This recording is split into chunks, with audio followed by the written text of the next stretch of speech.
يا مركز النور فيك الإخاء وفيك المحبة فيك النقاء يا مركز النور فيك الإخاء وفيك المحبة فيك النقاء وفيك تجمع شمل الشباب فصرت بحق لهم ملتقى وفيك الله وكفى وسلام على عباده الذين اصطفى أما بعد فأعوذ بالله من الشيطان الرجيم بسم الله الرحمن الرحيم ولا تقربوا الزنا إنه كان فاحشة وساء سبيلا سبحان ربك رب العزة عما يصفون وسلام على المرسلين والحمد لله رب العالمين اللهم صل على سيدنا محمد وعلى آل سيدنا محمد وبارك وسلم اللهم صل على سيدنا محمد وعلى آل سيدنا محمد وبارك وسلم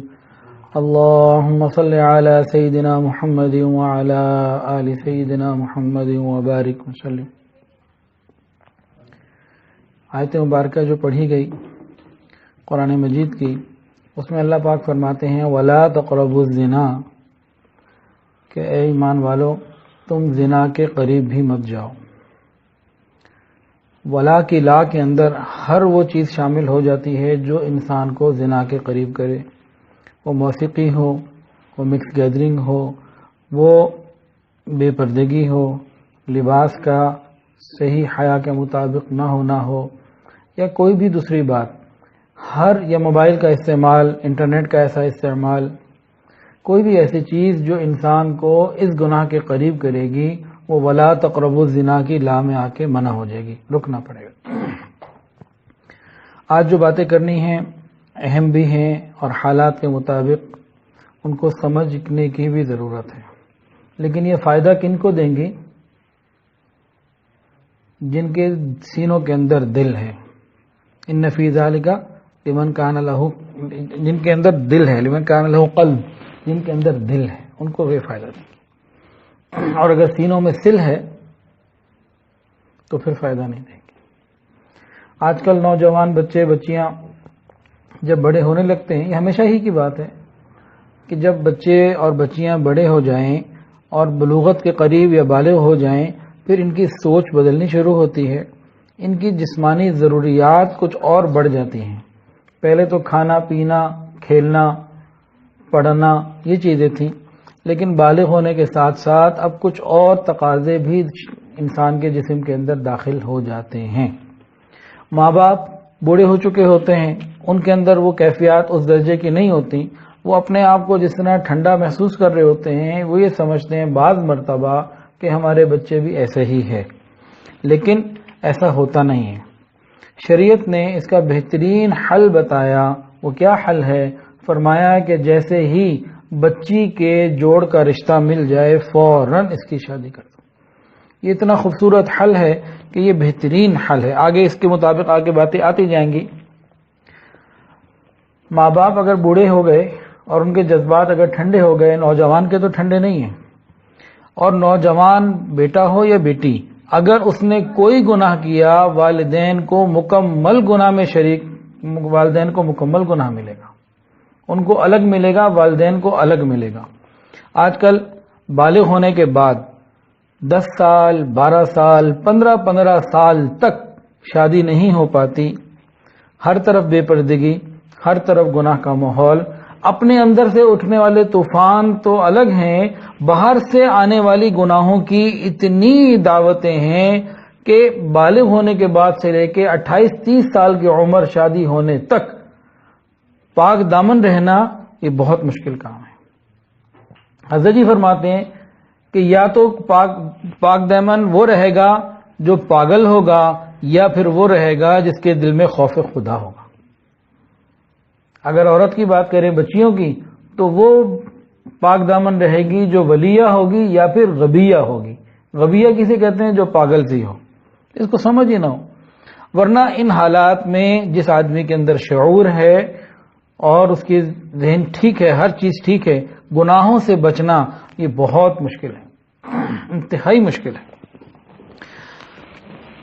انسان کا اندر اپنا نفس ہے، وہ انسان کو گناہ کیسے مشکل ہے؟ نمبر 1، انسان کے اندر نفس ہے، یہ گناہ کی طرف لے کے آتا ہے، پھر شیطان پوری کوشش کرتا ہے یہ گناہ کروائے، اور پھر کچھ انسانوں کی شکل میں شیطان کے ایجنٹ ہوتے ہیں جو بچیوں کو ایسی ایسی جگہ سے گناہوں کی دعوت دیتے ہیں کہ یہ بچیاں اپنی زبان سے کسی کو اظہار کر کے بتا بھی نہیں سکتی۔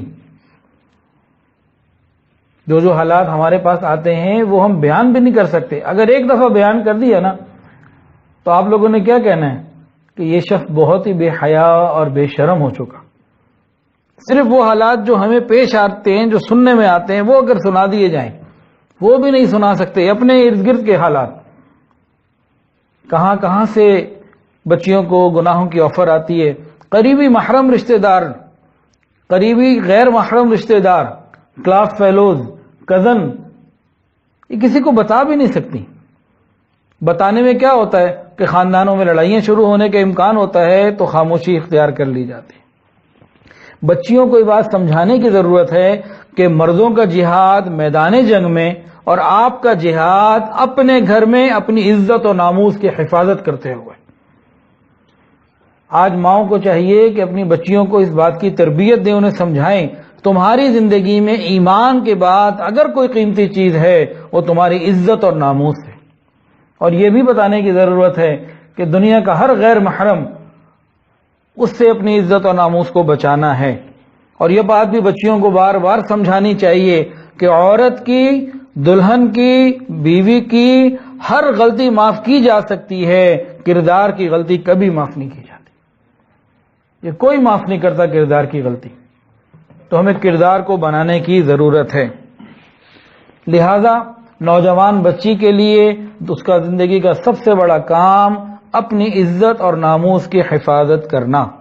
اس کو یوں محسوس ہونا چاہیے کہ ہر غیر محرم میری طرف لالچ کی نظر رکھتا ہے۔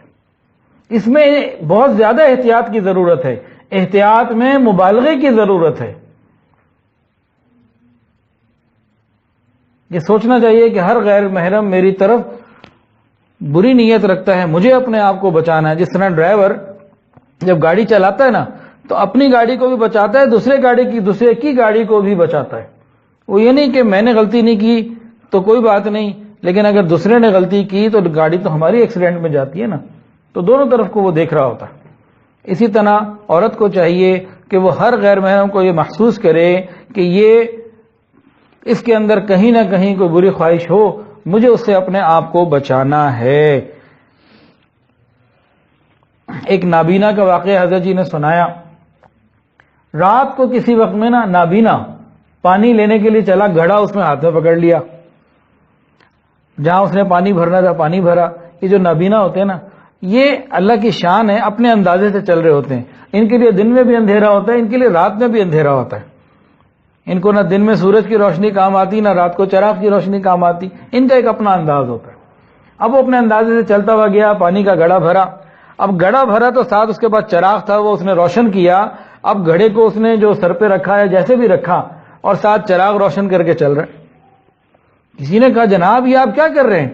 آپ تو نابینا اندھے ہیں، آپ کو تو نظر کچھ نہیں آتا، آپ یہ چراغ کیوں لے کے چل رہے ہیں؟ تو میری جائے گی۔ اور یہ افسوس کے ساتھ کہنا پڑتا ہے کہ 80 سال کا بوڑھا باپ ہو اور ساتھ اس کا 20-30 سال کا نوجوان بیٹا ہو، غیر محرم ساتھ ہوگی، سامنے آئے گی، تو دونوں کی بری نظریں اس کے اوپر ایک وقت میں پڑ رہی ہوں گی۔ ازواج مطہرات کے بارے میں یہ آیا کہ اپنے گھر بیٹھی ہوئی خاتون، عورت، ہماری ماں اپنے گھر میں بیٹھتی تھی نا تو دیوار کی طرف رخ کر کے بیٹھتی تھی، دروازے کی طرف نہیں۔ کوئی ایسا چانس بن جائے کہ دروازہ کھل جائے، پردہ ہٹ جائے، کسی غیر محرم کی نگاہ اندر آ گئی، اگر آ بھی گئی تو میرے چہرے کے بجائے پیٹھ پہ پڑے۔ حالانکہ امکان کوئی نہیں ہے، لیکن احتیاط اتنی زیادہ۔ تو ہماری بچیوں کو بھی احتیاط کرنی ہے، اور والدین کو چاہیے کہ سکھائیں۔ سچی بات بتاؤں، آج کل کے والدین بھی ان باتوں کو صحیح اہمیت نہیں دیتے۔ اور ایک اصول تو اور یاد رکھ لیں، بہت افسوس اور غم کے ساتھ کہنا پڑ رہا ہے، یہ نوجوان بچیوں کو یہ اصول یاد رکھنا چاہیے کہ ہر مرد اپورچونسٹ ہوتا ہے، موقع پرست، یہ موقع ملنے کے انتظار میں ہوتے ہیں کہ کہیں موقع ملے. بچی نے نرمی سے بات کی، موبائل پہ بات کی، میسج پہ بات کی، کسی طریقے سے کوئی رابطہ ہوا، اب مرد نے اپنا مطلب نکالنا ہے. حضور علیہ الصلوۃ والسلام نے ارشاد فرمایا کہ مجھے اپنی امت کے مردوں پر جو سب سے زیادہ جس چیز کا خوف ہے وہ فتنہ یا عورت کا فتنہ ہے. عورت کے لیے مرد کی عمر کچھ بھی ہو جائے اس کے لیے اندر کشش باقی رہتی ہے، کچھ بھی عمر ہو اس کی. تو عورت کی ذمہ داری ہے کہ یہ اپنے آپ کو مردوں سے بچائے. دیکھیں بھائی، ہمیں یہ بات اپنی بچیوں کو سمجھانے کی ضرورت ہے، بہنوں کو سمجھانے کی ضرورت ہے کہ عزت اور ناموس یہ دنیا کی قیمتی سے قیمتی چیز سے بھی زیادہ قیمتی ہے ایمان کے بعد. مثال کے طور پر اگر ہماری بچی کے پاس $20,000 ہوں اور سفر پہ جانا ہو تو اس کو کیسے رکھتے ہیں؟ ایسے شوپر میں لے کے کھلا چلتی ہیں یا چھپا کے رکھ رہی ہوتی ہیں؟ اتنا چھپا کے رکھتی ہے تلاش کرنے والا بھی تلاش کرنا چاہے تو تلاش نہ کر پائے، گھر میں نہیں سفر میں بھی. تو ان کی عزت و ناموس تو اس سے کہیں زیادہ قیمتی ہے، اس کی بھی حفاظت کی ضرورت ہے. تو شریعت نے ہمیں حیا اور پاک دامنی کی تعلیم دی. شریعت نے اس قدر تعلیم دی جو عورتوں کے بال سر کے کاٹ جاتے ہیں، کاٹنے کی بات نہیں اور گر جاتے ہیں، کنگھی کرتے ہوئے گر جاتے ہیں. فرمایا یہ بھی ایسی جگہ نہ ڈالو کہ غیر محرم کی نظر پڑے وہاں پہ، کیا معلوم اسی سے شیطان کوئی راستہ کھول دے. جو شریعت ٹوٹے ہوئے بال غیر محرم کے سامنے رکھنے سے منع کر رہی ہے وہ کیسے اجازت دے گی ایک جوان العمر بچی بغیر دوپٹے کے کھلے بالوں کے ساتھ مردوں کے سامنے آئے؟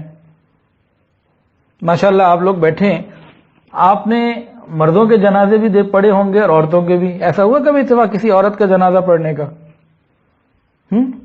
اور تدفین کا بھی ہوا، قبرستان جانا ہوا کبھی؟ جب عورت کو تدفین کرنے لگتے ہیں تو کیا کرتے ہیں بتائیں؟ چاروں طرف چادر کر دیتے. ایک کام کرتے ہیں، دوسرا کیا کرتے ہیں؟ ہاں، اکثر آواز آتی ہے کہ جتنے غیر محرم ہیں وہ دور ہو جائیں. یہ دیکھا نا منظر، اس وقت سوچنے کی ضرورت ہے. کئی مرتبہ اس موقع پہ میں نے قبرستان میں لوگوں کو بتایا کہ بھائی یہ شریعت ہے جو ابھی آپ سب کو یاد آ رہی ہے، سب کو یاد آتی ہے. سب کہتے ہیں جتنے محرم ہیں قریب ہو جائیں، غیر محرم دور ہو جائیں اور چاروں طرف سے پردہ کر لیتے ہیں. او خدا کے بندو، جو شریعت اتنی پاک دامنی کی تعلیم دے رہی ہے، ایک مردہ عورت جو دنیا سے جا چکی اس کی بے پردگی برداشت نہیں ہے، ایک جوان العمر عورت کی بے پردگی شریعت کیسے برداشت کر رہی ہے؟ شریعت کا مزاج ہی نہیں ہے. ہماری شریعت کا مزاج حیا ہے، ہمیں حیا کی تعلیم دی گئی. لیکن آج کل کیونکہ ہر طرف عریانی فحاشی عام ہے، ان باتوں کی سمجھ ہی نہیں آتی. باتیں کسی کوئی کہنے والے بھی بہت تھوڑے رہ گئے اور سمجھنے والے تو سمجھنا ہی نہیں چاہتے. حیا اور ایمان یہ اللہ تعالیٰ کی طرف سے نعمتیں ہیں. یاد رکھیں، جس عورت کے اندر سے حیا چلی گئی وہ سمجھے میرے اندر اللہ کی نعمت تھی وہ چلی گئی، اب دنیا اور آخرت میں کوئی مقام نہ رہا. اللہ تعالیٰ ہماری حفاظت فرمائے. اسی طرح مکس گیدرنگ، مخلوط محفلوں سے بچنا، یہ بھی شریعت کے اندر ہے. گانے بجانے، ان سب چیزوں سے انسان اپنے آپ کو بچائے. ایک اور چیز ہے جی دیور، جس کو ہمارے ہاں کیا کہا جاتا ہے؟ بھابھی، ماں. یہ ہندوؤں کا معاملہ ہے، مسلمانوں کا تو معاملہ نہیں. ہم نے جس نبی کا کلمہ پڑھا، لا الہ الا اللہ محمد رسول اللہ، ہمارے کلمے میں نبی علیہ الصلوۃ والسلام کا نام آتا ہے. وہ کیا فرماتے ہیں دیور کے بارے میں؟ فرمایا کہ یہ تو موت ہے. حضور پاک صلی اللہ علیہ وسلم کے دین میں دیور سے پردہ کرنا یہ لازمی ہے، یہ غیر محرم ہے. آپ کو دو باتیں سناتا ہوں. یہ ان باتوں کے ساتھ ساتھ میں کچھ واقعات بھی جو پیش آ رہے ہیں مختصر کر کے سناتا ہوں. کچھ دن پہلے یہیں آپ ہی کے شہر لاہور میں، ہمارے ہی شہر لاہور میں ایک شادی ہوئی. شادی کی پہلی رات خاوند نے بیوی کو کہا، بات چیت کی، بیوی شرعی پردہ کرتی تھی. خاوند نے بیوی سے پوچھا کہ جی میرے بھائیوں کے بارے میں کیا آپ کا ارادہ ہے، ان سے پردہ کریں گی؟ کہا میں کروں گی، میں تو شرعی پردہ کرتی ہوں. پہلی ہی رات خاوند نے کہا اگر تم نے میرے بھائیوں سے پردہ کیا تو تمہیں طلاق. یہ پہلی رات کی بات ہے. کچھ عرصہ پہلے ایک خاتون آئی میرے گھر میں، گھر والوں سے ملاقات ہوئی اور انہوں نے آگے پوچھا کہ جی میں گھر میں رہتی ہوں، میں خود ہوں، 2-3 دیور ہیں، میری اولاد ہو گئی لیکن مجھے نہیں معلوم کہ کس سے ہوئی کس سے نہیں ہوئی، گھر کے جتنے مرد ہیں مجھے نہیں معلوم، کیا مسئلے بتائیں گے اس کو، کہاں سے سمجھائیں گے، کچھ بتائیں، کیا اس کو مسئلہ بتائیں، کون سا مفتی مسئلہ بتائے گا؟ یہ میں بھی لاہور کی بات کر رہا ہوں، میں بھی ایران اور امریکہ اور یورپ کی، مطلب ان ملکوں کی بات نہیں کر رہا جن کے اندر یورپ کی جیسے بے حیائی مسلمہ ہو چکی ہے، یہ تو اپنے ہی شہر کی بات ہے۔ یہ کیوں ہو رہا ہے؟ جب شریعت کا حکم چھوڑ دیا، توڑ دیا، اب کچھ بھی ہو سکتا ہے۔ تو شریعت نے بتایا دیور کے بارے میں یہ تو موت ہے، اس سے پردہ کرنا ہے۔ ہاں اب ایک گھر میں رہنا ہے، جوائنٹ فیملی سسٹم ہے، تو کیا کریں؟ اب کیا شریعت بتاتی ہے؟ ایک اصول تو یہ بتاتی ہے آئی ٹو آئی کانٹیکٹ نہ ہو، غیر محرم ہے، گھر میں ہے، اب آئی ٹو آئی کانٹیکٹ نہ ہو، نمبر 1۔ نمبر 2، بہت ضروری کوئی بات ہو تو کرے، پوری کوشش کرے کہ بات کا موقع ہی نہ آئے، کوئی مجبوری ہو، کوئی بہت ضروری بات ہو تب بات کی جائے، اور اگر وہ بات 2 لفظوں میں پوری ہو سکتی ہے تو تیسرا لفظ نہ بولا جائے۔ یہ نہیں کہ اب اسپورٹس کے اوپر بات ہو رہی ہے اور حالات پہ تبصرے ہو رہے ہیں، ان چیزوں کی گنجائش نہیں۔ ساتھ رہنا ہے، ایک جوائنٹ فیملی سسٹم ہے، تب بھی عورت کو چاہیے کہ نماز کی طرح کا جو لباس ہے اور اہتمام ہے اس طرح سے رکھے، اور ضروری کو بات ہو تو کرے، نہیں تو یہ اوائڈ کرے، پوری کوشش کرے۔ جب یہاں کوشش نہیں کی جاتی بچنے کی، شریعت کی، عمل کی، تو بہت سارے نقصانات پیش آتے ہیں۔ اور والدین کو چاہیے اپنی بچیوں کو جب ان کی شادی ہونے لگے، حرمت اور مساہرت کے جو مسائل ہیں وہ سمجھا دیے جائیں۔ جوان جب شادی ہونے لگے، شادی کے وقت لڑکے کو بھی اور لڑکی کو بھی یہ معاملات سمجھائے جائیں بٹھا کے۔ اس کی وجہ سے بھی اتنے فتنے آ رہے ہیں کہ یہ بتانا بہت مشکل ہے۔ اسی طرح موبائل فون کا استعمال ضرورت کے لیے، تجارت کے لیے، مناسب بات چیت کے لیے جائز ہے، کوئی منع نہیں، لیکن جب ذرا سا شریعت سے ہٹے اور نکلے اور کسی غیر محرم سے بات چیت کرنی شروع کر دی تو اب یہ کام خراب ہو جائے گا۔ بہت ساری بچیاں کہتی ہیں ہم خالی بات کرتے ہیں، میسج کرتے ہیں، ہم نے تو دیکھا بھی نہیں۔ یہ بات کرنا ہی معاملے کو آگے لے کے چلتا ہے، بات سے پھر بات بڑھتی ہے، پھر ملاقات تک پہنچتی ہے۔ علماء نے اس کے بارے میں باقاعدہ دلیل دی ہے کہ جب انسان کسی سے بات کرتا ہے تو پھر اگلا مرحلہ ملاقات کا دل کرتا ہے، دیکھنے کا دل کرتا ہے۔ دلیل کیا دی؟ قرآن مجید سے دی۔ فرماتے ہیں 1,24,000 کم و بیش انبیاء آئے اور کسی نے بھی سوائے موسیٰ علیہ السلام کے اللہ تعالیٰ سے یہ نہیں کہا اللہ میں آپ کو دیکھنا چاہتا ہوں۔ حضرت موسیٰ علیہ السلام نے اللہ تعالیٰ سے عرض کی تھی رب ارینی انظر الیک، اللہ آپ کا دیدار چاہتا ہوں۔ تو کیوں انہوں نے کہا؟ علماء نے فرمایا کہ موسیٰ علیہ السلام کلیم اللہ تھے، اللہ تعالیٰ سے ہم کلام کیا کرتے تھے، ہم کلامی ہوا کرتی تھی، تو بات چیت کے بعد پھر ملاقات کا دل کیا کرتا ہے۔ تو جب کسی بچی نے غیر محرم کے ساتھ بات چیت شروع کی اور رابطہ شروع کیا، اب اگلا مرحلہ ملاقات کا ہوگا۔ پتہ کب لگے گا؟ جب پانی سر سے گزر جائے گا۔ اس لیے پہلے ہی قدم کے اوپر اپنے آپ کو روکیں۔ ماں باپ کو چاہیے کہ اپنی اولاد کو یہ باتیں سمجھائیں۔ یہ عورت کی بچی کی سب سے پہلی غلطی ہوتی ہے کہ وہ غیر محرم سے بات کرنے کا موقع فراہم کرتی ہے، اس کو موقع دیتی ہے، بات کرتی ہے۔ غیر محرم سے اگر بات کرنی پڑ جائے، اب ہماری دکان ہے شالمی میں، عورتیں بھی آتی ہیں سامان خریدنے، بعض دفعہ تو بڑا غم ہوتا ہے، بڑی تکلیف ہوتی ہے۔ وہ 150 روپے کم کرانے کے لیے، بارگیننگ کے لیے ایسی میٹھی بن کے لجاجت سے بات کرتی ہیں، کیا ہماری عزت، شخصیت کا ایک وقار، عورت کی حیا، وہ سب ختم پیسوں کے لیے۔ دکاندار سے پیسے کم کرانے کے لیے نرم گفتگو کرنا یہ مناسب نہیں ہے۔ اصل تو ہم مردوں کو چاہیے کہ ضروریات پوری کر کے لا کے دیں، بھئی آپ کو کیا چاہیے؟ لیکن آج کل کے مرد کہاں محنت کرتے ہیں، گھر والوں کا کہاں خیال کرتے ہیں۔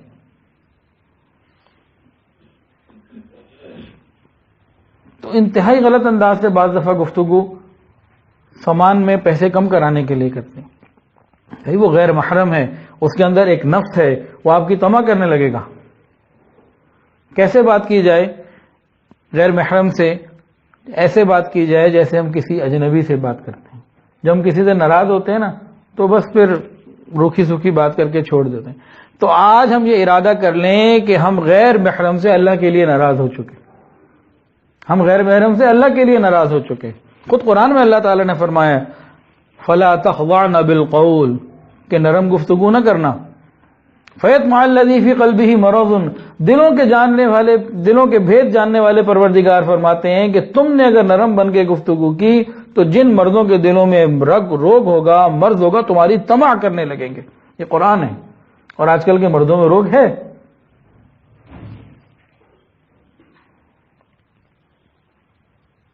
تو روکھے پن سے گفتگو، ضرورت کی گفتگو، انسان بچا رہے گا، ورنہ بچنا مشکل ہے. پہلے بھی عرض کیا، یاد رکھ لیں، اپنی بچیوں کو ہم یہ سمجھائیں، آج کل کے مرد یہ موقع پرست ہوتے ہیں. جب ہم نے میٹھا بن کے گفتگو کرنا شروع کی بس پھر آگے کا کام خراب ہو جائے گا. اللہ تعالی ہماری حفاظت فرمائے. اسی طرح بعض بچیاں گھروں میں بیٹھی ہوتی ہیں، جوان العمر، جی فلاں کی پرسنالٹی ایسی ہے، اس کا لباس ایسا ہے. بھئی دوسرے کو، غیر محرم کو ڈسکس ہی نہیں کرنا. اس کو ڈسکس ہی نہیں کرنا. ہمیں کیوں ڈسکس کرنا ہے؟ جب یہ باتیں ہوتی ہیں پھر آگے گناہ ہوتے ہیں، اور جب گناہ ہو جاتے ہیں تو زندگی بھر کی خوشیاں خراب ہو جایا کرتی ہیں.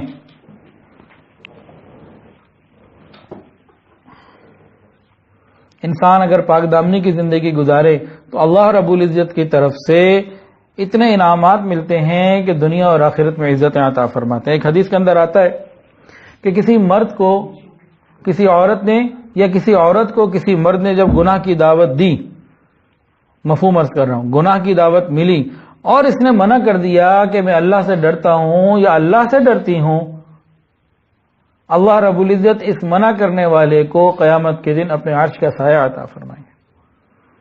جو دنیا میں پاک دامنی کی زندگی گزارتے ہیں وہ دنیا کے اندر اللہ کی رحمت کے سائے میں ہوں گے اور قیامت کے دن اللہ کے عرش کے سائے میں ہوں گے.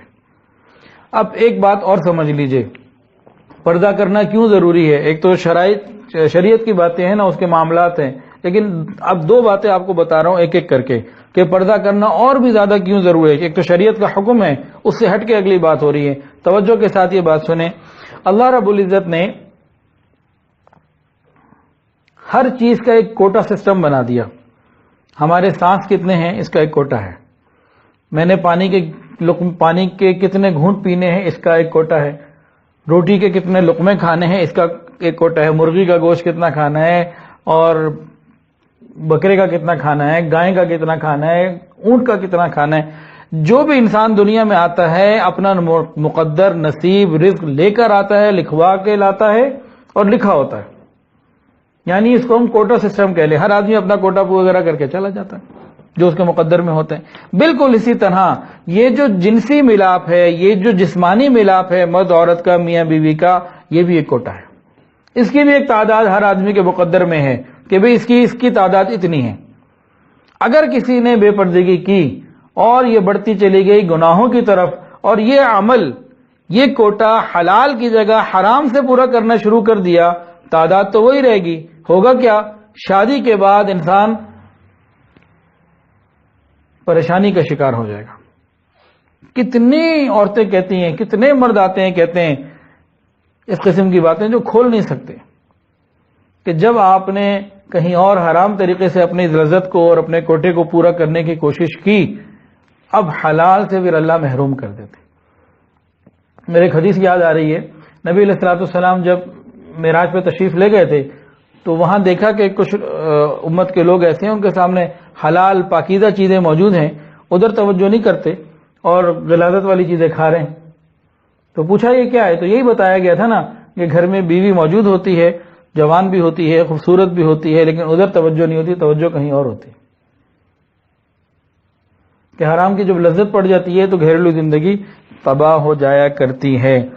وقتی لذتوں کے پیچھے ہمیشہ کی پریشانیاں اٹھانا، دنیا کی بھی پریشانیاں، آخرت بھی پریشانیاں، یہ بہت تکلیف کی بات ہے.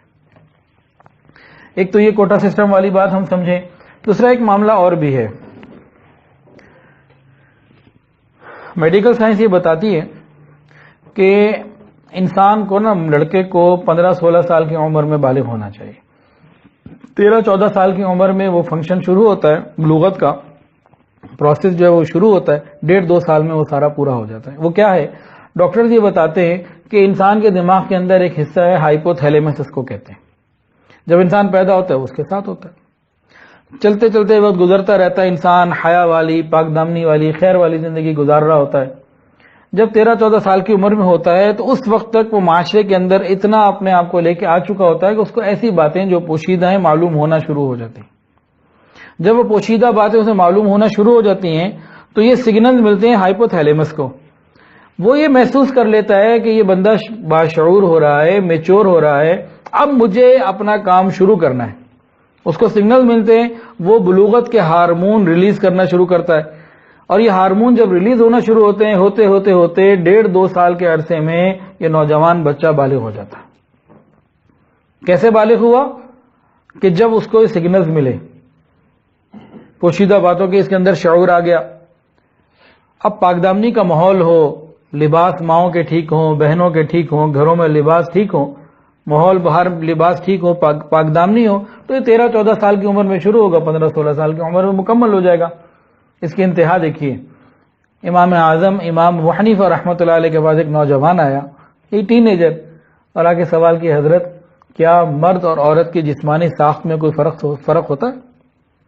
کتنا پاک دامنی کا زمانہ تھا وہ کہ ایک ٹین ایجر نوجوان لڑکا وقت ایک عالم کے پاس آ کے یہ پوچھتا ہے کہ حضرت کیا مرد اور عورت کے جسم کے اندر کوئی فرق ہوتا ہے؟ یہ پاک دامنی کے جب ماحول ہو تب یہ معاملہ ہوتا ہے. آج کیا معاملہ ہے؟ یورپ کی رپورٹ یہ ہے کہ 7 سال کی عمر کے لڑکے بالغ ہو رہے ہیں اور لڑکیاں بالغ ہو رہی ہیں. اور یہ انہوں نے اس رپورٹ کے نیچے لکھا کہ یہ ریشو نیچے آ رہی ہے, 7 سے بھی نیچے آ رہی ہے. یہ وہاں کی بات تھی. اب ہم لاہور آ جاتے ہیں واپس. لاہور میں جو رپورٹس آ رہی ہیں وہ 10 سال کے لڑکے بالغ ہونے کی رپورٹیں آنی شروع ہو گئیں. 9 سال میں بھی شروع ہو گیا معاملہ بعض جگہ. یہ کیوں ہو رہا ہے؟ تو میڈیکل سائنس نے یہ بتایا کہ ہائپوتھیلیمس تو انسان کے اندر ہے جس نے ہارمون ریلیز کرنے اور بچے کو بالغ کرنا ہے. اس کا فنکشن تو چیز تو موجود ہے نا. اب 5 سال کی عمر میں بچے کو, 6 سال کی عمر میں یا 7-8 سال کی عمر میں بچے کو وہ شعور آنا شروع ہو گیا جو اسے 14 سال کی عمر میں آنا چاہیے تھا. ہائپوتھیلیمس نے اپنا کام شروع کر دینا ہے اور یہ 10 سال کی عمر میں بالغ ہو جائے گا. یعنی اس کی معصومیت چھن گئی. 6 سال کا بچہ, 7 سال کا بچہ معصوم ہی اچھا لگتا ہے. 10-12 سال کا, 11 سال کا بچہ وہ لڑکپن کے سادگی میں ہی اچھا لگتا ہے. اس کو یہ باتیں زیب ہی نہیں دیتی.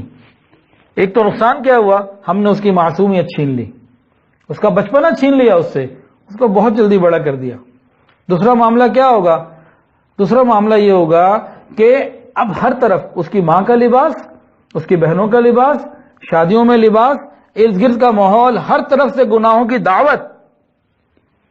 اور شادی ہونی ہے 28 اور 30 سال اور 35 سال کی عمر میں جا کے. مجھے بتائیں تو صحیح, یہ بچہ جو 4تھی کلاس کا بچہ ہے بالغ ہو گیا اور اس بالغ ہونے کے 18-20 سال بعد اس کی شادی ہو رہی ہے, ہر طرف گناہوں کا ماحول ہے. یہ کیسے پاک دامن رہے گا؟ مجھے بتا دیں. ہمیں اپنے بیٹوں کے لیے پاک دامن بہو کہاں سے ملے گی؟ ہمیں اپنی بیٹیوں کے لیے پاک دامن داماد کہاں سے ملے گا؟ ماؤں کا لباس کیا کھلے لباس ہیں اور مطلب گلے کھلے ہیں اور ہر چیز ایسی ہے کہ ہائپوتھیلیمس جلدی ایکٹیو ہو رہا ہے. کل ایک خاتون کا مجھے فون آیا, اس سے انہوں نے مسئلہ پوچھا. میں تو نہیں سمجھا سکا. آپ ماشاءاللہ اتنے باشعور لوگ بیٹھے ہیں, علماء بھی بیٹھے ہیں, حضرت آپ بتا دیں مجھے, یا اور آپ سے مسئلہ پوچھتا ہوں, کسی سے پوچھ کے بتا دیں تاکہ اس ماں کو میں اس دادی کو میں مطمئن کر سکوں. مسئلہ کیا پوچھا انہوں نے مجھے فون کیا, کہنے لگی کہ میرا پوتا, ابھی اس کی عمر ہے تقریباً 16 یا 17 سال لگ بھگ, میرے پاس آیا, کہتا ہے دادی میری شادی کروا دیں. دادی میری شادی کروا دیں. اب دادی حیران, 16 سال کے بچے کی کیسے شادی کر دیں؟ پھر اس نے جو کیفیات اور حالات بتائے, کہنے لگا دادی میری کلاس میں واحد میں اکیلا ہوں جو ابھی اس گناہ سے بچا ہوا ہوں, کوئی ایک ایسا نہیں ہے جو پاک دامن ہو, اور 3 تو ایسے ہیں کہ جن کی گناہ کی داستانیں اسکول کے ہر بندے کو معلوم ہیں. میں قیامت کے دن جہنم کی آگ میں جلنا نہیں چاہتا, میں پاک دامن رہنا چاہتا ہوں, آپ میری شادی کروائیں. ابھی 16-17 سال کی عمر ہے, مجھے بتائیں اس کا کیا ان کو جواب دو.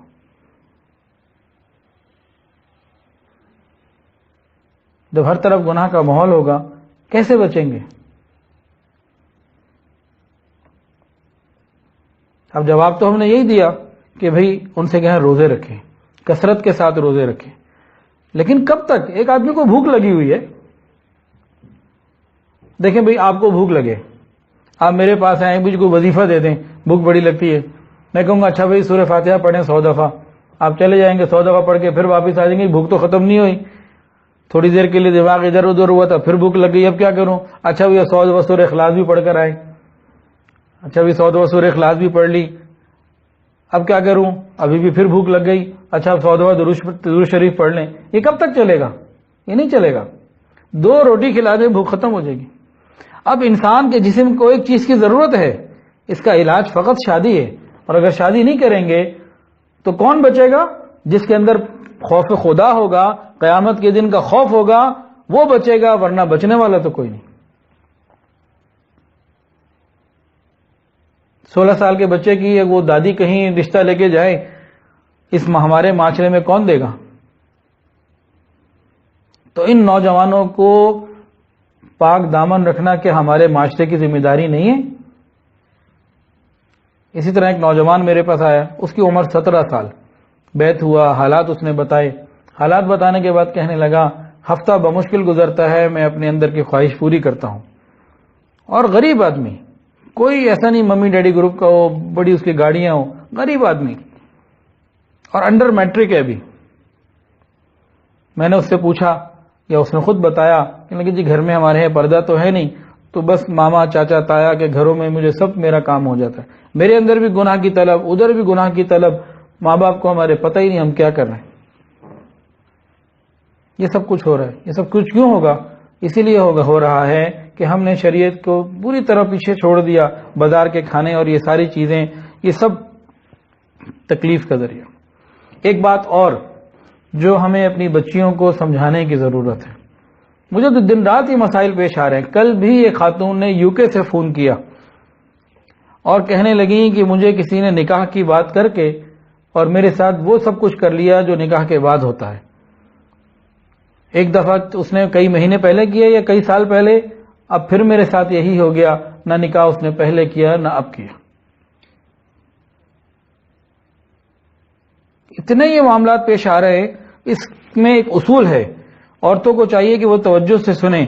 جب کسی غیر مرد کو عورت نے, لڑکی نے قریب آنے کا موقع دیا, مرد اور لڑکے کے یہ کہنے پہ کہ میں تمہیں اپنا لوں گا, میں تم سے نکاح کر لوں گا, میں تم سے شادی کرنا چاہتا ہوں, میں تم سے محبت کرتا ہوں, میں تمہیں اپنانا چاہتا ہوں, اس کی ان باتوں پر آ کے اگر لڑکی یا عورت اس کے قریب آئی, وہ سمجھ لے کہ اب اس کی زندگی بھی, دنیا بھی نہیں, آخرت بھی نہیں. اگر وہ ڈائریکٹ کہنا کہ میں اپنا مطلب پورا کرنا چاہتا ہوں, میں تمہاری عزت خراب کرنا چاہتا ہوں, تو کوئی بھی اس کے قریب نہ ہو. وہ مانوس کرتے ہیں, بری اور غلط باتوں کی بھی تعریف کرتے ہیں, اپنے قریب کرنے کے لیے, فقط اپنا مطلب نکالنے کے لیے, اور ٹیشو پیپر کی طرح بعد میں نکال کے باہر پھینک دیتے. استعمال کیا جس طرح ٹیشو پیپر استعمال کیا جاتا ہے, استعمال کر کے پھینک دیا جاتا ہے. اپنا مطلب نکالا جاتا ہے, بعد میں کہتے ہیں میں تو چاہتا ہوں, امی نہیں مان رہی, میں تو چاہتا ہوں, ابو نہیں مان رہے, میں تو چاہتا ہوں, برادری کا فرق ہے, ہماری برادری یہ ہے, تمہاری برادری وہ ہے, میں تو بہت چاہتا ہوں لیکن میری تو منگنی 10 سال پہلے ہو گئی تھی, اتنا پہلے امی نے کسی سے بات کی ہوئی ہے. کہ دن رات اتنی ہر طرف سے باتیں آ رہی ہیں کہ گنتی مشکل ہو چکی. یہ سب سے بڑا جھوٹ ہوتا ہے جب وہ یہ کہے کہ میں تم سے شادی کروں گا, تم میرے قریب آ جاؤ. بھئی شادی کرنی ہے ماں باپ کو پہلے بھیجو، قریب کیسے کیوں آ جاؤ، کیوں پہلے آ جاؤ؟ یہ باتیں ہمیں کہاں سے پتہ لگیں؟ وہ نوجوان بچے اور بچیاں جب توبہ طائب ہوتے ہیں، اپنے حالات خود بتاتے ہیں، ان کے اندر ایسی ایسی باتیں ہوتی ہیں بیان کرنا مشکل۔ ان لڑکوں سے پوچھا گیا کہ بھئی جب آپ نے اگلے کی زندگی کے اندر اتنا کچھ کر لیا، قسمیں آپ نے کھائیں، کلمے آپ نے پڑھے، ہر طرح کا مطلب آپ نے نکال دیا، اب آپ ان سے شادی کیوں نہیں کر لیتے؟ اس کو بھی سمجھ لیں۔ یہ بچیوں کو سمجھانے کی ضرورت ہے، جن بچیوں کی عمر 18-20 سال ہو جائے، سمجھانے کی ضرورت ہے۔ ماحول ایسا آ گیا ہے۔ ان سے پوچھا گیا کہ جب آپ نے اپنا مطلب نکال لیا، سب کچھ تو کر لیا۔ ایک نوجوان نے مجھے خود بتایا کہ جی میں تو کسی کے ساتھ اتنا کر چکا ہوں، اس کی زندگی تباہ کر چکا ہوں، تو اس کے اپنے الفاظ ہیں یہ، لیکن اس سے شادی کے لیے تیار میں نہیں ہوں۔ وہ خود کہتے ہیں کہ جس نے اپنے ماں باپ کے گھر میں رہتے ہوئے ماں باپ کی عزت کا خیال نہیں رکھا، نکاح کے بعد میرے گھر آئے گی، میری عزت کا خیال کیسے رکھے گی؟ یہ شک کا بیج شیطان ڈال دیتا ہے اور اس کے بعد زندگی تباہ ہوتی ہے۔ ایک والد روتے ہوئے میرے پاس آئے، آنسوؤں سے رو رہے تھے، دیندار، سفید داڑھی، پر نور چہرہ، جوان العمر بیٹا کہیں غلط تعلق قائم کر بیٹھا۔ وہ حل پوچھنے آئے، اللہ کی شان، وہ 2-4 دفعہ آئے، ایک دفعہ ان کا چھوٹا بیٹا بھی آ گیا، جس بیٹے کی وجہ سے پریشان تھے نا، اس کا چھوٹا بھائی وہ بھی آ گیا۔ اس دن والد نہیں تھے، تو میرے ساتھ بیٹھا ہوا ویسے ہی وہ بات ہونے لگی۔ میں نے کہا چھوٹا بھائی کیا کہتے اپنے بڑے بھائی کے بارے میں، ذرا مینٹیلٹی سوچیں، ذکر دیکھیں۔ کہنے لگا میں نے اپنے بھائی کو کتنی دفعہ سمجھایا ہے کہ جہاں ٹائم پاس کرتے ہیں وہاں نکاح نہیں کرتے ہیں، یہ تو 2-3 سال ٹائم پاس کرو پھر اگلا پکڑو ٹائم پاس۔ میں تو سر پکڑ کے بیٹھ گیا کہ میں سمجھ رہا تھا یہ بہت نیک ہوگا، دیندار ہوگا، اور یہ تو کچھ اور ہی کہانی بتا رہا ہے۔ یہ نوجوانوں کی سوچ بتا رہا ہوں میں آپ کو۔ ابھی بھی اگر ہم نے پردہ نہ کیا اور پردے کے بارے میں میم میٹ نکالی، یہ نہیں ہے وہ نہیں ہے، تو پھر گھروں میں پاک دامن لوگ نہیں ملیں گے۔ میں بھی بہت محتاط اور سینسر کر کے بتا رہا ہوں، پورے تفصیل حالات کھول نہیں سکتا کیا کیا ہو رہا ہے معاشرے کے اندر۔ تو مرد کے دل میں یہ بات، شادی کبھی نہیں کرتا وہ، مرد کے دل میں یہ بات آ جاتی ہے، جس نے ماں باپ کے گھر میں رہتے ہوئے ماں باپ کی عزت کا خیال نہیں رکھا، وہ میری عزت کا خیال کیسے رکھے؟ شادی نہیں ہوتی، اور ہو بھی جاتی ہے، بعض جگہ ہوئی ہے۔ ان کا کیا ہے، 1-2 نہیں، کئی ایسے واقعات ہیں۔ عورتوں نے بتایا کہ ہم نے گھر والوں سے لڑ کر اپنی مرضی سے یہاں شادی کی، اور جب سے شادی کی ہے کسی نے کہا جی شاید 15 دن یا 2 مہینے یا 4 مہینے اس نے ہمارے ساتھ اچھا وقت گزارا، اب وہ اس کو کیونکہ حرام کی عادت ہے، اب وہ ہر جگہ منہ مارتا پھرتا ہے، اب ہمیں تکلیف ہوتی ہے۔ تو جس نے آپ کے ساتھ گناہ کیا اور برا کیا، کیا گارنٹی ہے کہ شادی کے بعد کسی اور سے نہیں کرے گا؟ یا ابھی بھی 10 سمیں رکھی ہوتی ہے، 10 جگہ لوگوں سے رابطے ہوتے ہیں۔ ایک نوجوان بچی نے توبہ کی، اس کے موبائل کو جب چیک کیا گیا 40 لڑکوں سے تو ایک بچی کے تعلقات ہم نے گنے، تو لڑکے تو پھر سینچریاں کر رہے ہوں گے۔ یہ سب بے پردگی کی وجہ سے ہے۔ آج ہمارے گھروں میں ہماری بیویاں، بیٹیاں، بہنیں اعلان کر دیں ہم نے شرعی پردہ کرنا ہے، گھروں میں لڑائی شروع ہو جائے گی۔ یہ کیسے ہو سکتا ہے؟ تم بی بی فاطمہ کا نام تو تمہارا فاطمہ ہے، لیکن فاطمہ کے طریقے میں نہیں تم رہ سکتے۔ تو عورت کو چاہیے کہ پردے کو بھی اختیار کرے، سادگی کو بھی اختیار کرے۔ برقع پہننا ہے، برقع بھی بالکل سادہ ہو، یہ نہیں کہ جوان العمر بچیاں ایسا خوبصورت برقع پہن کے نکلیں کہ مزید اٹریکشن پیدا ہو۔ کتابوں میں لکھا ہے کہ پہلے جوان بچیاں جب گھروں سے نکلا بھی کرتی تھی کسی کام کے تحت، مجبوری کے تحت، تو برقع تو ہوتا ہی تھا، لیکن وہ چلتی اس انداز سے تھیں کہ دیکھنے والا دیکھتا تو سمجھتا کوئی بوڑھی عورت چل رہی ہے، اس طرح چلا کرتی تھی، اتنا خیال کیا کرتی تھی۔ تو جس نے اپنی عزت و ناموس بچانی ہے اس کو تو پھر خیال کرنا پڑے گا۔ اسی لیے شریعت نے بتایا عورت کو کہ اگر یہ گھر سے نکلے، اول تو باپردہ نکلے، ایک بات، دوسری بات خوشبو نہ لگائے ایسی کہ کسی دوسرے کو آئے۔ حضور علیہ الصلوۃ والسلام نے ارشاد فرمایا کہ جب کوئی عورت ایسی خوشبو لگائے جو نامحرم کو پہنچے، فرمایا کہ یہ عورت ایسی ویسی ہے۔ اس کا ترجمہ آپ خود کر لیجئے جو نبی علیہ الصلوۃ والسلام نے فرمایا۔ آج تو چاہتی ہیں کہ ہم گزریں تو ہمارے جانے کے بعد کئی دیر تک جو ہے نا خوشبو آتی رہے. یہ نبی علیہ الصلوۃ والسلام نے اس کو بالکل منع کیا. شریعت نے تو یہاں تک کہا عورت اپنے استعمال شدہ کپڑے ایسی جگہ نہ رکھے کہ غیر محرم کی نظر پڑتی ہو. اور شیطان نے کہا عورت تو میرا جال ہے. اللہ تعالی ہماری حفاظت فرمائے. ہم پاک دامنی کی زندگی گزاریں, اللہ رب العزت اپنی رحمت کا معاملہ فرمائے. اب ان تمام باتوں کا حل تو یہی ہے کہ جیسے ہی جوانی کی عمر آ جائے اور مناسب رشتہ ملے, جلد از جلد بچوں کی شادیاں کر دیں.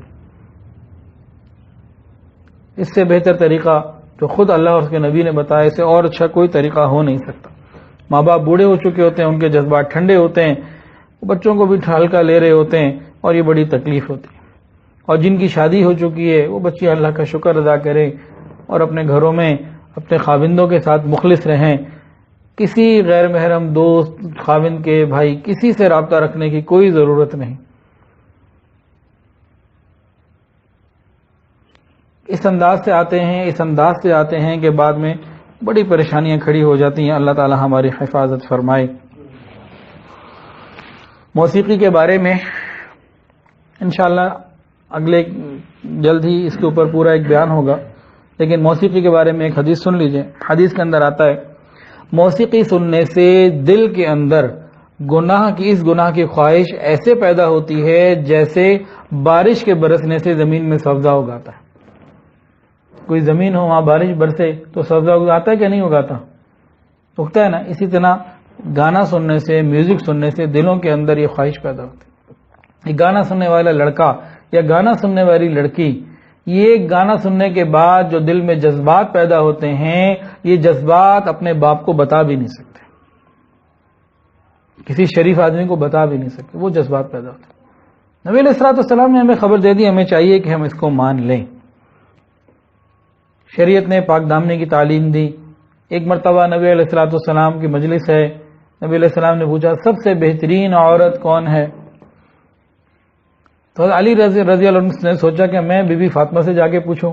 وہ گھر گئے اور کہا کہ دربار نبوت میں یہ سوال چل رہا ہے, اس کا جواب تو دیں. تو بی بی فاطمہ نے فرمایا کہ بہترین عورت وہ ہے جو کسی غیر محرم کو خود بھی نہ دیکھے, نہ کوئی غیر محرم اس کو دیکھے. یہ بہترین عورت ہے.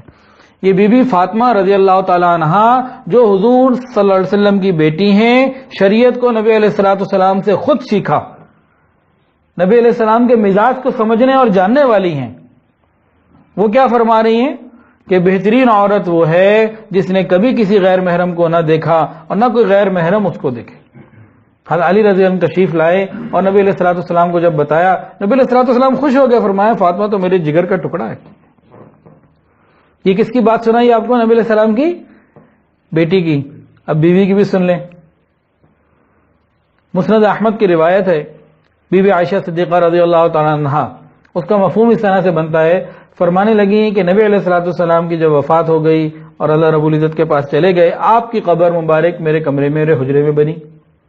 فرماتی ہیں کہ میں اسی طرح نارمل آتی جاتی تھی کہ میرے خاوند ہیں.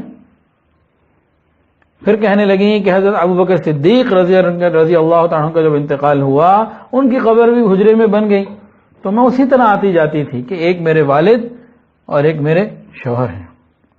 پھر کہتی ہیں اللہ قرآن اور حدیث کو بہت اچھی طرح جاننے والی, شریعت کے مزاج کو, روح کو سمجھنے والی, نبی علیہ الصلوۃ والسلام کے مزاج کو سمجھنے والی, نبی علیہ الصلوۃ والسلام سے دین سمجھنے والی. آپ کے گھر کے لوگوں کا تو یہ حال ہے. اللہ اکبر. حدیث کے اندر آتا ہے کہ جس نے غیر محرم سے اپنی نظر کی حفاظت کی, اللہ رب العزت اس کو عبادات میں لذت عطا فرمائیں گے. آج ہم کہتے ہیں نماز میں مزہ نہیں, ذکر میں مزہ نہیں, مراقبے میں مزہ نہیں, تلاوت میں مزہ نہیں, روزہ رکھو کیفیات نہیں مل رہی, اللہ سے تعلق ہی نہیں جوڑا. جب یہ نگاہ حرام سے ہٹے گی, نامحرم سے ہٹے گی, تو پھر انشاءاللہ یہ خود وعدہ ہے اللہ حلاوت ایمانی عطا فرمائیں. نگاہوں کی حفاظت کرنا سیکھ لیجئے, اس کے لیے کوشش کر لیجئے, پھر اللہ رب العزت عبادات میں لذت عطا فرمائیں گے. اور جب عبادت کی لذت مل جائے گی, پھر یہ ادھر ادھر کی لذتیں لذت نہیں لگیں گی, پھر یہ بری لگیں گی, کیونکہ ابھی ہمیں دل کے مزے لگے نہیں, اس لیے یہ معاملہ آ جاتا ہے. یہ بھی یاد رکھیں عورتوں کو چاہیے کہ یہ سمجھیں اس بات کو کہ خوبصورت عورت کو دیکھنے سے آنکھیں خوش ہوتی ہیں اور خوبصورت عورت کو دیکھنے سے خاوند کا دل خوش ہوتا ہے۔ حضرت فرماتے ہیں کہ قد اونچی ہیل کے جوتے کے بغیر بھی بڑا نظر آ سکتا ہے اگر شخصیت کے اندر بلندی ہو۔ آنکھیں بغیر سرمے کے بھی خوبصورت لگ سکتی ہیں اگر ان کے اندر حیا ہو، پلکیں بغیر مسکارے کے بھی دل فریب ہو سکتی ہیں اگر حیا کے ساتھ جھکی ہوئی ہوں، اور پیشانی بغیر بندیا کے بھی پرکشش ہو سکتی ہے اگر اس کے اوپر سجدے کے نشان ہو۔ کردار کو بنانے کی ضرورت ہے، اپنی نگاہوں کی حفاظت کو ہمت کر کے لے کے آنے کی ضرورت ہے۔ اللہ تعالی ہماری حفاظت فرمائے۔ یہ بھی بڑی عجیب بات ہے کہ انسان گناہ کرنے سے پہلے بڑا بہادر بنتا ہے، بڑا بہادر بنتا ہے، گناہ کر لیتا ہے، اور جب گناہ کر لیتا ہے اس کے بعد یہ انتہائی بزدل بنتا ہے۔ امی سے چھپاؤ، ابو سے چھپاؤ، یہ بھی کرو وہ بھی کرو، اب زندگی بھر چھپتے چھپتے زندگی گزارے گا۔ ایسی بہادری کس کام کی جس کے بعد پیچھے ذلت اور رسوائی اور پریشانی آ رہی ہے۔ اور ایک بات اور یاد سے سن لیجئے، اس کے بعد انشاءاللہ بات کو مکمل کر لیتے ہیں۔ حدیث کے ساتھ حدیث میں بات آتی ہے، مستند بات ہے کہ جو عورت اس لیے بنی اور سوری میک اپ کیا کہ غیر محرم اسے دیکھے اور خوش ہو، اللہ رب العزت فیصلہ کر لیتے ہیں کہ قیامت کے دن میں نے اس پر رحمت کی نظر نہیں ڈالنی، محبت کی نظر نہیں ڈالنی۔ اور یہی بات مرد کے لیے بھی، جو لڑکا جو مرد اس لیے بنا اور سورا کہ کوئی غیر محرم اسے دیکھ کر خوش ہو، اس کی طرف اٹریکٹ ہو، متوجہ ہو، اس لیے بنا اور سورا، اللہ رب العزت فیصلہ کر لیتے ہیں کہ قیامت کے دن اس کی طرف محبت کی نظر نہیں ڈالنی، اس کا تزکیہ نہیں کرنا، اس کو نہیں چھوڑنا۔ ہم کیا چاہتے ہیں؟ دنیا میں غیر محرم کی نگاہیں یا قیامت کے دن اللہ کی محبت اور رحمت کی نگاہیں؟ آج کی عورت شوہر کے لیے نہیں تیار ہوتی، فنکشن میں جانا ہے تو تیار ہو رہی ہے، شادی میں جانا ہے تو تیار ہو رہی ہے، مارکیٹ شاپنگ کے لیے جانا ہے تو تیار ہو رہی ہے، اور خاوند کے لیے تیار نہیں ہو رہی۔ جس کے لیے تیار ہونا عبادت ہے، جس کے لیے تیار ہونا ضروری ہے گھریلو زندگی کو خوشگوار زندگی کو بنانے کے لیے، ادھر توجہ نہیں۔ اور نہ ماں یہ سمجھاتی نہ باپ سمجھاتے ہیں۔ پہلے ماں باپ تربیت کیا کرتے تھے۔ ابھی موقع ہے، اگر ہم توبہ کر لیں، اللہ تعالیٰ کی طرف رجوع کر لیں، اللہ تعالیٰ رحمت کا معاملہ فرمائیں گے۔ اللہ تعالیٰ تو اتنے کریم اور اتنے رحیم ہیں، اتنے کریم پروردگار ہیں میرے اللہ۔ بنی اسرائیل کی ایک ایسی عورت جس نے نامعلوم کتنے یہ والے گناہ کیے تھے، ایک پیاسے کتے کو پانی پلایا، اللہ رب العزت نے مغفرت فرما دی۔ تو ہم بھی توبہ استغفار کی طرف متوجہ ہو جائیں۔ آج موقع ہے، آنکھیں سلامت ہیں، رات کو کسی وقت اٹھ کے اللہ کے سامنے دو آنسو بہا لیں۔ سر بھی سلامت ہے، اللہ تعالیٰ کے سامنے کسی وقت رات کی تنہائیوں میں اٹھ کر سجدے میں سر رکھ کر اللہ رب العزت کو منا لیں۔ اللہ رب العزت ہر طرح کے گناہوں کو معاف کر دیں گے۔ اللہ تعالیٰ سے دعا ہے اللہ تعالیٰ ہمیں حیا اور پاک دامنی والی زندگی عطا فرمائے۔ یاد رکھیں، جو دنیا میں پاک دامنی کی زندگی گزارتا ہے وہ اللہ کی رحمت کے سائے میں ہوتا ہے، اور یہ پاک دامن مرد ہو یا عورت، یہ قیامت کے دن اللہ رب العزت کے عرش کے سائے میں ہوگا۔ تو یہاں رحمتوں کا سایہ، وہاں اللہ کے عرش کا سایہ، اگر یہ ہمیں چاہیے تو پھر ہم پاک دامنی کی زندگی گزاریں۔ یاد رکھیں، کوئی شخص مرد ہو یا عورت جس نے یہ گناہ کیا ہو، آپ پوری زندگی میں، آپ کو پوری زمین میں ایسا نہیں ملے گا جس نے یہ گناہ کیا اس کی زندگی میں سکون ہو۔ کوئی ایسا نہیں، ہمیں اس گناہ کا نام لینا بھی اچھا نہیں لگ رہا، بچے بھی بیٹھے ہوئے اتنے۔ اس گناہ کا مرتکب وہ مرد ہو یا عورت، پوری دنیا میں کوئی ایسا نہیں مل سکتا جس کے دل کے اندر سکون ہو۔ یہ دل کا سکون یہاں چھن جاتا ہے، اور قبر کا سکون قبر میں چھنے گا، اور جہنم کا مسئلہ وہاں پیش آئے گا۔ ہاں، انسان سچی توبہ کر لے، اللہ کی طرف پکے سچے دل کے ساتھ متوجہ ہو جائے، نیکی اور پاک دامنی کی زندگی گزارنے کا ارادہ کرے، پھر اللہ رب العزت دنیا میں بھی سکون عطا فرمائیں گے، قبر میں بھی آسانی عطا فرمائیں گے، اور قیامت کے دن اپنے عرش کا سایہ عطا فرمائیں گے۔ اللہ تعالی ہمیں، ہماری اولادوں کو، قیامت تک آنے والی نسلوں کو حیا اور پاک دامنی عطا فرمائے۔ وآخر دعوانا ان الحمد للہ رب العالمین۔ توبہ کے کلمات پڑھ لیجئے. اگر کوئی بیعت ہونا چاہے تو وہ بیعت کی نیت بھی کر سکتا ہے. الحمدللہ. اب ساتھ ساتھ پڑھ لیجئے. بسم اللہ الرحمن الرحیم. لا الہ الا اللہ محمد الرسول اللہ اشہد ان لا الہ الا اللہ واشہد ان محمدا عبدہ ورسولہ استغفر اللہ ربی من کل ذنب واتوب الیہ. استغفر اللہ ربی من کل ذنب واتوب الیہ. استغفر اللہ ربی من کل ذنب واتوب الیہ برحمتک یا ارحم الراحمین. الحمدللہ ان کلمات سے ہم توبہ طائب ہو چکے ہیں. 6 معمولات ہیں، اگر پابندی سے کریں گے تو انشاءاللہ اللہ تعالی رحمت فرما دیں گے. پہلی چیز استغفار، استغفر اللہ ربی من کل ذنب واتوب الیہ، 100 مرتبہ صبح 100 مرتبہ شام. دوسری چیز ہے درود شریف، اللہم صلی علی سیدنا محمد وعلی آل سیدنا محمد وبارک وسلم، صبح اور شام 100 مرتبہ. تیسری چیز ہے قرآن مجید کی روزانہ تلاوت، 1 سپارہ ہو جائے تو بہت اچھا، نہیں تو آدھا سپارہ صحیح. اور چوتھی چیز ہے وقوف قلبی، اللہ رب العزت کی طرف دھیان، چلتے پھرتے اللہ کی طرف متوجہ رہنا. پانچویں چیز ہے مراقبہ. مراقبہ کہتے ہیں آنکھوں کو بند کر کے، سر کو جھکا کے خیال کر کے بیٹھ جانا کہ اللہ کی رحمت آ رہی ہے، میرے دل میں سما رہی ہے اور میرا دل کہہ رہا ہے اللہ اللہ اللہ. 10-15 منٹ کے لیے اگر ہم یہ کر لیں گے انشاءاللہ ہمارے دلوں میں اللہ کی محبت بڑھے گی. تمام گناہوں کو چھوڑنا آہستہ آہستہ انتہائی آسان ہو جائے گا انشاءاللہ. اور چھٹی چیز ہے رابطہ شیخ. تو جو انسان جس سے بیعت ہے اپنے شیخ سے رابطہ رکھے، اللہ تعالی رحمت فرما دیں گے. دعا کے لیجیے. الحمدللہ رب العالمین وصلی اللہ علی النبی الامی الکریم. ربنا ظلمنا انفسنا وان لم تغفر لنا وترحمنا لنکونن من الخاسرین. اللہ ہم آپ کے عاجز مسکین بندے ہیں. اللہ ظاہر میں بندے، حقیقت میں نہایت ہی گندے ہیں. یا اللہ ہمارے دلوں کی گندگیوں کو دور فرما، ہمارے سینوں کو اپنے نور سے منور فرما، ہمارے دلوں کو اپنی یاد سے آباد فرما. اللہ سینوں کو اپنی محبت سے لبریز فرما، خطاؤں سے درگزر فرما، عیبوں کی پردہ پوشی فرما. اللہ اپنی رحمتوں کی پشت پناہی نصیب فرما. رب کریم سر کے بالوں سے لے کر پاؤں کے ناخنوں تک کی تقوی عطا فرما. حیا اور پاک دامنی والی زندگی عطا فرما. بے حیائی سے محفوظ فرما. رب کریم ہماری تنہائیوں کو پاکیزہ فرما، ہماری مجالس کو پاکیزہ فرما، ہماری راتوں کو پاکیزہ فرما، ہماری باتوں کو پاکیزہ فرما، ہماری سوچ کو پاکیزہ فرما. رب کریم اپنی خصوصی رحمت کا معاملہ فرما. یا الہ العالمین حاسد کے حسد سے محفوظ فرما، شریر کے شر سے محفوظ فرما، برا چاہنے والوں کی برائی سے محفوظ فرما، دوستی کے رنگ میں دشمنی کرنے والوں سے محفوظ فرما. رب کریم ہم سب پر اپنی خصوصی رحمت کا معاملہ فرما. یا الہ العالمین بہت سارے لوگوں نے دعاؤں کے لیے کہا، جو کہنا چاہتے تھے نہیں کہہ پائے، اور وہ لوگ جن کا حق ہے کہ ان کے لیے دعائیں کرتے رہا کریں. اور تمام حاضرین اللہ سب کی دعاؤں کو قبول فرما، سب پر اپنی خصوصی رحمت کا معاملہ فرما. اللہ یہ آپ کے بندے دور قریب سے چل کر آئے ہیں، اللہ ان کے چل کے آنے کو قبول فرما. پردے میں مستورات بھی موجود ہیں، اللہ ان کے بھی آنے کو قبول فرما. رب کریم جو صاحب اولاد ہیں ان کی اولادوں کو نیک وکار فرما، والدین کی آنکھوں کی ٹھنڈک بنا، متقیوں کا امام بنا. اللہ اولاد کی خوشیاں عطا فرما، اولاد کے غموں سے محفوظ فرما.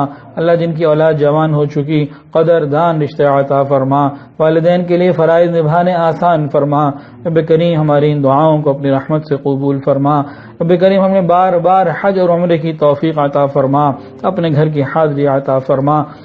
رب کریم ہماری سوچ کو پاکیزہ فرما، ہماری باتوں کو پاکیزہ فرما، ہماری راتوں کو پاکیزہ فرما، ہماری دوستیوں کو پاکیزہ فرما. اللہ موبائل اور انٹرنیٹ کے جائز استعمال تک محدود رہنے کی توفیق عطا فرما، ان کے ناجائز اور حرام استعمال سے ہماری حفاظت فرما. رب کریم ہماری دعاؤں کو اپنی رحمت سے قبول فرما. اللہ جن گھروں میں جوان بچے بچیاں موجود ہیں قدردان رشتے عطا فرما، والدین کے لیے فرائض نبھانے آسان فرما. اللہ جو اپنی اولاد کی شادیاں کر چکے اولاد کو گھروں میں خوشگوار ازدواجی زندگیاں نصیب فرما. رب کریم ہم سب پر رحمت کی نظر فرما، نفس و شیطان سے ہماری حفاظت فرما.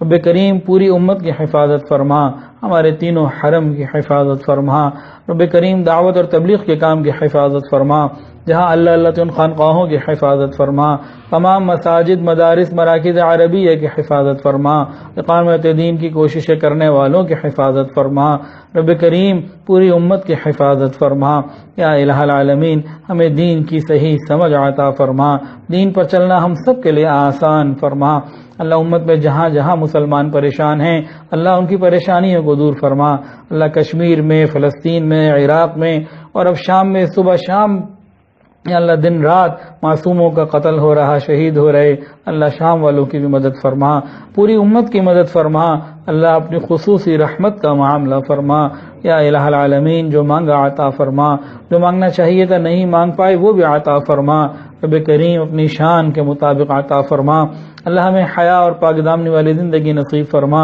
اللہ زندگی میں اپنی رحمتوں کا سایہ نصیب فرما اور قیامت کے دن اپنے عرش کا سایہ نصیب فرما، رب کریم اپنی رحمت میں ہمیں شامل فرما، ہماری جب موت کا وقت آ جائے ہماری زبانوں سے کلمہ جاری فرما دینا، یا اللہ ہماری قبر کو جنت کا باغ بنا دینا، اللہ قیامت کے دن جب آپ سے ملاقات ہو اے کریم اللہ آپ ہمیں دیکھ کر مسکرائے، ہم آپ کو دیکھ کر مسکرائے، اللہ ہمیں اپنا بنا لیجئے، اپنے کام میں لگا لیجئے، اللہ ایک قدم آپ کی طرف بڑھتے ہیں 2 قدم پیچھے ہو جاتے ہیں، اللہ ہمیں اپنا بنا لیجئے، اپنے دین میں لگا لیجئے، ہم سب پر اپنی رحمت کی نظر فرما دیجئے، یا اللہ ہمیں اپنے وقت کو ضائع کرنے سے بچا لیجئے، اللہ یہ زندگی ایک ہی دفعہ ملی یہ دوبارہ نہیں ملنی، اللہ ہمیں اس کی قدر کی توفیق عطا فرما، وصلی اللہ تعالی علی خیر خلقہ سیدنا محمد، یا اللہ ہمارے جامعہ کو قبول فرما، طالبات نے خوب محنت سے سارا سال پڑھا، اللہ انہیں جامعہ کے امتحانات میں بھی کامیابی عطا فرما